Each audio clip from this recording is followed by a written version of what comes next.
Hello everyone, इस video में हम सुपर क्लास टेट्रापोडा के डिवीजन क्लास मेमेलिया को डिस्कस करेंगे। क्लास मेमेलिया में हमारे पास जो जानवर पाए जाते हैं उनको हम मैमल्स कहते हैं। मैमल्स को हमने सक्सेसफुल ग्रुप ऑफ वर्टिब्रेट्स कहा है क्योंकि इनकी बॉडी हमारे पास काफ़ी पेचीदा होती है और इसमें हमारे पास ब्रेन और स्पाइनल कॉर्ड काफ़ी ज़्यादा डेवलप्ड होते हैं। क्लास मेमेलिया में हमारे पास तकरीबन 4,500 स्पीसीज पाई जाती हैं। अगर हम इसमें डाइवर्सिटी की बात करें तो क्लास मेमेलिया में हमारे पास जितने भी जानवर पाए जाते हैं तो वो हमारे पास एक छोटा जानवर जैसा कि एक टाइनी पिग्मी श्रीव है जो कि 2 ग्राम उसका वेट है। इस छोटे जानवर से लेकर हमारे पास एक ब्लू व्हेल तक की हमारे पास वैरायटी क्लास मेमेलिया में मौजूद है।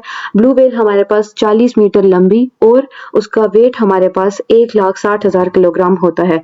तो मतलब क्लास मेमेलिया में हमारे पास बहुत ज़्यादा डाइवर्सिटी पाई जाती है। अगर हम इस क्लास की स्पेशल कैरेक्टरिस्टिक की बात करें तो इसमें हमारे पास जो फीमेल मैमल्स होती हैं वो अपने बच्चों को दूध पिलाती हैं और ये दूध जो है हमारे पास मेमरी ग्लैंड से प्रोड्यूस होता है। ये कैरेक्टरिस्टिक हमारे पास यूनिक है सिर्फ और सिर्फ क्लास मेमेलिया की। हमने मैमल्स को एवोल्यूशनरी ट्री के बिल्कुल ऊपर रखा है। क्यों? क्योंकि हमारे पास जैसे ही एम्फीबियंस, रेप्टाइल्स, बर्ड्स और मैमल्स तक हमारे पास डेवलपमेंट होती है तो जो हमारे पास ब्रेन और स्पाइनल कॉर्ड यानी कि जो सेंट्रल नर्वस सिस्टम होता है वो हमारे पास मैमल्स में सबसे ज़्यादा डेवलप्ड होता है। अगर हम ओरिजिन की बात करें तो मैमल्स हमारे पास रेप्टाइल से ओरिजिनेट किए हैं। मैमल्स की हमारे पास इमर्जेंस जो है वो हमारे पास अर्ली मेसोजोइक एरा में स्टार्ट हो गई थी। अगर हम रेप्टाइल्स के एक ऑर्डर की बात करें थेरेप्सिडा जो कि अब एक्सटिंक्ट हो चुका है, इससे हमारे पास मैमल्स इमर्ज हुए। अगर हम सबसे पुराने मैमल्स की बात करें जो कि रेप्टाइल्स के एरा में स्टार्ट हुए थे प्रोड्यूस होना तो उनका साइज़ काफ़ी छोटा होता था। जैसे हमारे पास रैट्स और माइस हैं, इनके जैसा इनका साइज़ होता था। और अगर हम इनके बिहेवियर की बात करें तो ये ज़्यादा एक्टिव रात के वक्त होते थे और ये हमारे पास ट्रीज़ वगैरह जैसे इलाके होते हैं उनमें रहते थे और हमारे पास ज़मीन में गड्ढे खोद के रहते थे। ये हमारे पास रेप्टाइल्स के एरा में इमर्ज हुए तो हमारे पास ये डायनासोर्स और जो बाकी रेप्टाइल्स हैं उनके साथ रहते थे। अब हम डिस्कस करेंगे क्लास मेमेलिया की कुछ जनरल कैरेक्टरिस्टिक्स। अगर हम एक मैमल की बॉडी की बात करें तो वो हमारे पास वार्म ब्लडेड होम्योथर्म होती है। यानी मैमल्स के अंदर हमारे पास ये कैरेक्टरिस्टिक है कि अगर हमारे पास एक्सटर्नल टेम्परेचर ठंडा है तो वो अपनी बॉडी को फिर भी गर्म रख सकते हैं, यानी कि वो अपनी बॉडी का टेम्परेचर रेगुलेट कर सकते हैं। और हमारे पास ज़्यादातर मैमल जो हैं वो हमारे पास ज़मीनी सतह पर पाए जाते हैं, इसलिए ये हमारे पास ज़्यादातर टेरेस्ट्रियल हैबिटाट में रहते हैं। फिर हम अगर इनके एक्सटर्नल बॉडी कवरिंग की बात करें तो हमारे पास इनकी बॉडी पे एक्सटर्नली काफ़ी ज़्यादा बाल या हेयर्स प्रेजेंट होते हैं जो कि अब उसका मेन फंक्शन क्या है? एक फंक्शन ये है कि ये इसकी बॉडी को इंसुलेट करते हैं। यानी एक्सटर्नली अगर हमारे पास टेम्परेचर काफ़ी ठंडा है तो फिर भी हमारे पास इनकी बॉडी इंसुलेटेड रहेगी, यानी अंदर टेम्परेचर रेगुलेशन होती रहेगी। दूसरा हमारे पास इनकी डिस्टिंग्विशिंग फीचर जो है वो मेमरी ग्लैंड्स है मैमल्स का। अगर हम इनके लिम्स की बात करें तो हमारे पास मैमल्स जो है वो हमारे पास टेट्रापॉड्स हैं तो इनके अंदर हमारे पास 2 पेयर्स पाए जाएंगे लिम्स के, यानी कि टोटल 4 लिम्स होंगे। अगर इनकी 4 टांगे हैं तो हमारे पास हर टांग जो है वो पेंटाडेक्टाइल होगी, यानी हर एक लिम के अंदर 5 उंगलियां पाई जाएंगी। अब ये लिम्स जो है हमारे पास डिफरेंट फंक्शंस परफॉर्म करेंगे, जैसे अगर वो चलते हैं, भागते हैं या अगर विंग्स मॉडिफाई हो गए तो फिर वो उड़ सकते हैं और फिर स्विमिंग और इस तरह की चीज़ें। अगर हम एक्वेटिक मैमल्स की बात करें तो एक्वेटिक मैमल्स में जो हिंड लिम्स होते हैं वो एब्सेंट होते हैं। अगर स्किन की बात करें तो हमारे पास जो इनकी एक्सटर्नल कवरिंग है वो काफ़ी ज़्यादा ग्लैंडुलर होती है, यानी इनके स्किन में बहुत ज़्यादा ग्लैंड्स प्रेजेंट होते हैं। जैसे अगर हम एग्जांपल दें तो स्वेट ग्लैंड्स हैं, सेबेशियस ग्लैंड्स है। स्वेट ग्लैंड्स हमारे पास इनमें स्वेट प्रोड्यूस करेंगे, सेबेशियस ग्लैंड्स ऑयल प्रोड्यूस करते हैं और मैमरी ग्लैंड्स जो कि फीमेल बॉडी में मिल्क प्रोड्यूस करेंगे। अब अगर इनके सेंट्रल नर्वस सिस्टम की बात करें तो मैमल्स में हमारे पास सबसे ज़्यादा डेवलप्ड सेंट्रल नर्वस सिस्टम होता है। इनके ब्रेन में हमारे पास 2 सेरेब्रल हेमिस्फेयर होते हैं और हमारे पास 12 पेयर्स यानी टोटल हमारे पास 24 क्रेनियल नर्व्स पाई जाएंगी। और सेंस ऑर्गन्स जैसे हमारे पास आईज हो गई, एयर्स हो गई, ये हमारे पास इसमें बहुत ज़्यादा डेवलप्ड होते हैं। रेस्पिरेशन जो है मैमल्स में वो लंग्स के थ्रू होती है और लंग्स हमारे पास काफ़ी स्पॉन्जी टेक्सचर रहते हैं क्योंकि इनके अंदर एल्वुला और एयर सैक्स प्रेजेंट होते हैं। अब अगर इनके हम सर्कुलेटरी सिस्टम की बात करें तो हमारे पास मैमल्स का जो हार्ट है वो प्रॉपरली 4 चैम्बर्ड होता है, यानी 2 एट्रिया और 2 वेंट्रिकल्स कंप्लीटली डिवाइडेड होंगे। कंप्लीटली डिवीजन होगी हमारे पास ऑक्सीजनेटेड और डीऑक्सीजनेटेड ब्लड की। इनका ब्लड हमारे पास रेड होता है क्योंकि इसके अंदर हमारे पास रेस्पिरेटरी पिगमेंट हेमोग्लोबिन प्रेजेंट होगा और जो रेड ब्लड सेल्स हैं उनकी शेप हमारे पास बायकॉन्केव होगी, लेकिन रेड ब्लड सेल्स हमारे पास नॉन न्यूक्लिएटेड होंगे, यानी उसके अंदर न्यूक्लियस नहीं पाया जाएगा। बर्ड्स के अंदर जो हमारे पास रेड ब्लड सेल्स थे वो न्यूक्लिएटेड थे, जो मैमल्स में रेड ब्लड सेल्स हैं वो नॉन न्यूक्लिएटेड होंगे। वेस्ट की बात करें तो किडनीज हमारे पास प्रेजेंट होती हैं, हाईली डेवलप्ड होती हैं और हमारे पास वही यूरिन को प्रोड्यूस करेंगे और इस तरह हमारे पास नाइट्रोजनस वेस्ट जो है वो बॉडी से एक्सक्रीट हो जाएगा।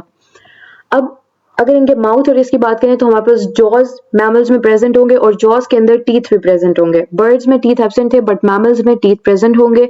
अब इन टीथ को हमने 4 कैटेगरीज में डिवाइड किया है। First category canine, then incisors, premolars and molars. ये 4 हमारे पास इनकी टीथ की कैटेगरीज हैं। अगर हम इनके रिप्रोडक्टिव सिस्टम की बात करें तो इनमें सेक्सुअल डायमॉर्फिज्म प्रेजेंट होगी और सेक्सेस सेपरेट होंगे। अब ये इस तरह के अगर हम एक मैमल को लेते हैं, सही है, जैसे ह्यूमंस लेते हैं, ह्यूमंस मैमल्स हैं, तो हम मेल ह्यूमन और फीमेल ह्यूमन को देख के डिफरेंशिएट कर सकते हैं। इनमें मतलब सेक्सुअल डायमॉर्फिज्म प्रेजेंट होती है। फर्टिलाइजेशन इंटरनल होती है और मैमल्स विविपेरस।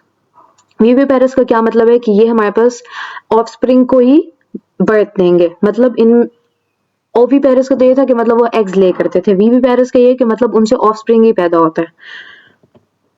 अब इनके अंदर जो एक यूनिक कैरेक्टरिस्टिक है जो किसी भी क्लास में नहीं पाई जाती, वो हमारे पास है डेवलपमेंट ऑफ प्लेसेंटा। अब क्या है कि हमारे पास फर्टिलाइजेशन इंटरनल हो गई, एम्ब्रियो जो है वो फीमेल बॉडी के अंदर ही डेवलप होता है, लेकिन हमारे पास एक ग्लैंडुलर टिश्यू पाया जाता है जिसको हम कहते हैं प्लेसेंटा। अब प्लेसेंटा जो है वो हमारे पास मदर की बॉडी को और जो हमारे पास ऑफस्प्रिंग अंदर डेवलप हो रहा है इनके बीच में कनेक्शन होगा। अब प्लेसेंटा का फंक्शन क्या होगा कि वो हमारे पास मदर से जो न्यूट्रिशन है वो हमारे पास प्रोवाइड करेगा बेबी को। और हमारे पास मैमल्स को एमनियोट्स का है। एमनियोट्स का क्या कि मतलब जो डेवलपिंग एम्ब्रियो है उसके ऊपर एमनियोटिक, वो एमनियोटिक सैक में प्रेजेंट होगा। इसके अंदर एक्स्ट्रा एम्ब्रियोनिक मेम्ब्रेन्स भी प्रेजेंट होंगी। तो जो एक्स्ट्रा एम्ब्रियोनिक मेम्ब्रेन्स है वो हमारे पास हेल्प करती है। जैसे प्लेसेंटा एक लेयर है ना, तो उसके अंदर हमारे पास एक्स्ट्रा एम्ब्रियोनिक मेम्ब्रेन्स जो है वो प्लेसेंटा की फॉर्मेशन में कॉन्ट्रीब्यूट करेंगी।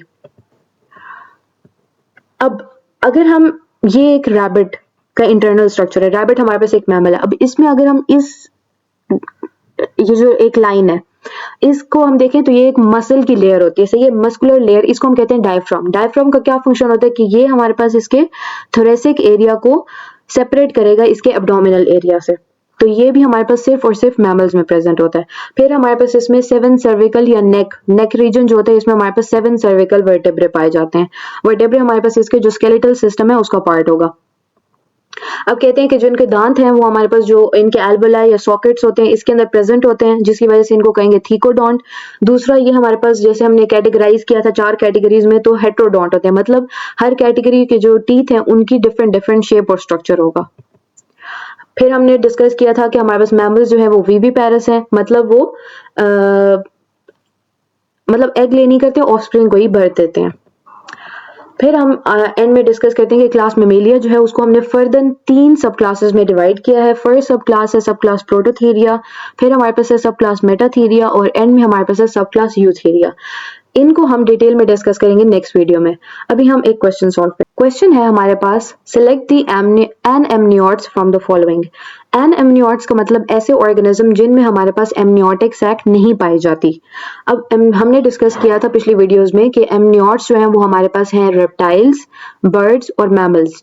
रेप्टाइल्स, बर्ड्स और मैमल्स में जितने भी ऑर्गेनिज्म पाए जाते हैं वो सारे हमारे पास एमनियोट्स हैं, और हमारे पास जो एम्फीबियंस और फिश हैं वो हमारे पास एन एमनियोट्स हैं।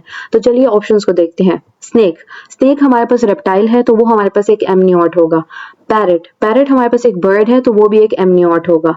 अब फ्रॉग हमारे पास एक एम्फीबियन है तो ये हमारे पास एन एमनियोट है। और लास्ट ऑप्शन है क्रोकोडाइल हमारे पास एक रेप्टाइल है तो वो भी एक एमनियोट है। तो करेक्ट ऑप्शन है फ्रॉग। मिलते हैं नेक्स्ट वीडियो में। अल्लाह हाफिज।